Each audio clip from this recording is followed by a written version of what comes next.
Good morning, students. In the last session, we have started chapter 6 molecular basis of inheritance.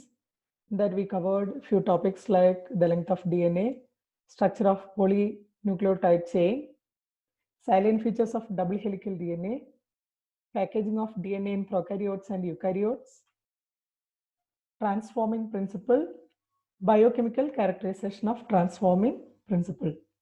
Today I'm going to cover two topics. One is DNA as the genetic material. Second topic it is DNA replication. So let us start these two topics. First one is the genetic material is DNA. DNA is the genetic material is proved by Alfred Hershey and Martha Chase in 1952. So there are two scientists, Alfred Hershey and Martha Chase. 1952, they proved that DNA is the genetic material. They worked on the virus that infects bacteria called bacteriophage. So bacteriophage means it's not bacteria, it is a virus which lives inside this virus which lives inside the bacteria, and it can reproduce and it can multiply. It's like a parasite like. So that is bacteriophage. So these two scientists, they worked on the virus. The virus is bacteriophage that infects bacteria called bacteriophage. During infection, the bacteriophage first attaches the bacteria cell wall. It inserts its genetic material into the bacterial cell. So you can see in the figure. So this is the bacteriophage. Here you can see the head, collar, tail, all these portions you can see. So here bluish color, this is the bacteria. So this is the bacteriophage. I told it's a virus. So virus which infects bacteria. This is a bacteriophage. So what it will do during infection, the bacteriophage first attaches the bacteria cell wall. Here you can see it is inserts its genetic material into the bacterial cell. See what it will do?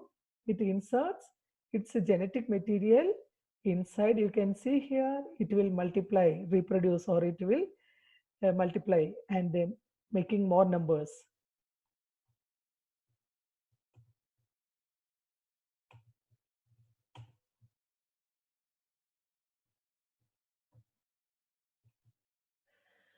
The next one is the viral genetic material became part of the bacterial genome. It manufactures more virus particles using host content. So just now I told the viral genetic material became part of the bacterial genome. It manufactures more virus particle using host content. Hershey and Chase worked to discover whether it was protein or DNA from the viruses that entered the bacteria. So the next they wanted to know whether it was protein or DNA which enters inside the bacteria from the virus or from the bacteriophage. For that, they did one experiment that is called Blender's experiment. They grew some viruses on a medium having radioactive phosphorus, some others on medium having radioactive sulfur. So what they did, they grew some viruses in different mediums. One medium is radioactive phosphorus, second medium is radioactive sulfur. Viruses grown in radioactive phosphorus have radioactive DNA but not radioactive protein because phosphorus present in DNA, not in protein. Clear? So I'll repeat. Viruses grown in radioactive phosphorus have radioactive DNA, not radioactive protein, because phosphorus present in DNA, not in protein. Second case, viruses grown in radioactive sulfur have radioactive protein, not radioactive DNA, because sulfur present in protein, not in DNA, just opposite of the first case. Clear? So second case what it was? Virus grown in radioactive sulfur have radioactive protein, not radioactive DNA, because sulfur present in protein but not in DNA. So these two were the different situations. So here you can see the same thing in figures. First one you can see there's a bacteriophage. Protein codes of phagus are radioactively labeled.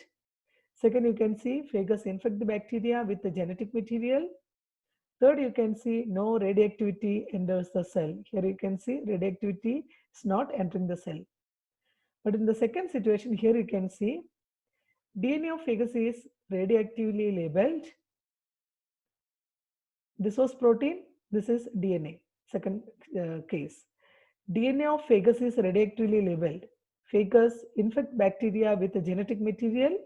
Radioactivity enters the cell. You can see that radioactivity enters the cell. So these are the two different situations. One is they're using protein, second one is DNA. Clear?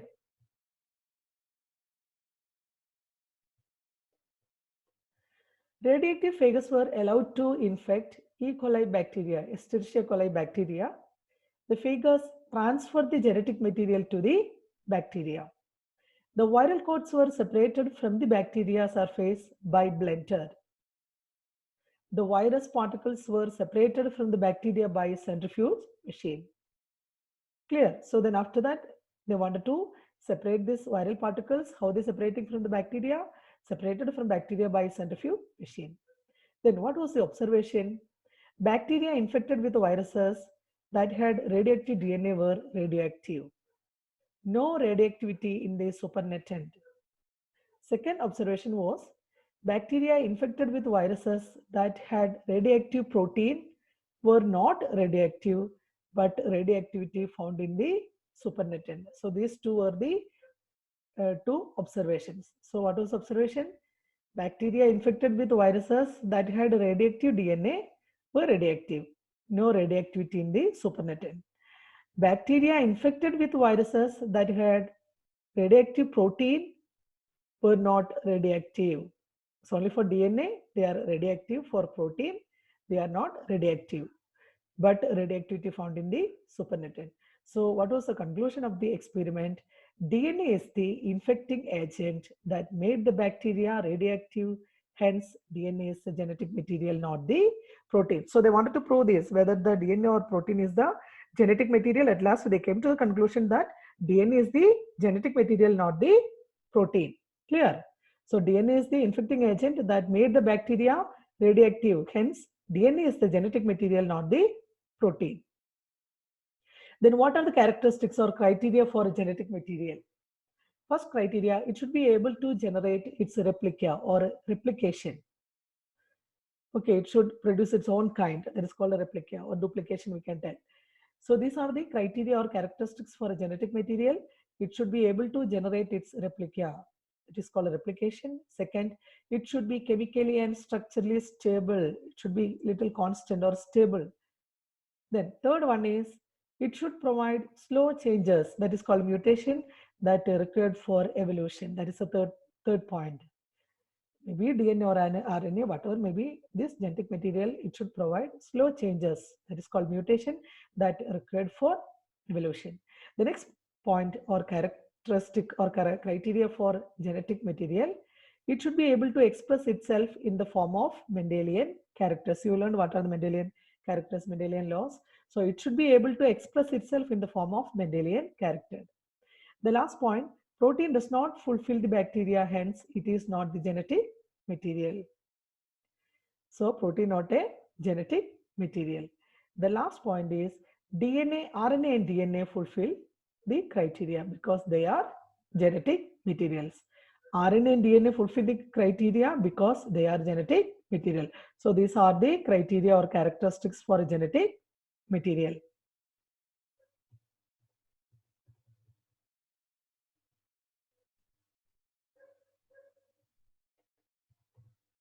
The next one is replication of DNA. How the DNA or it will duplicate or how it will take place. Replication of DNA. It is a process by which DNA produces the exact copies of the original DNA. That is called replication. So what is meant by replication? It is a process by which DNA produces the exact copies of the original DNA. In eukaryotes, eukaryote means nucleus with a true nuclear membrane. In eukaryotes, DNA is double-stranded. We learned in the last class.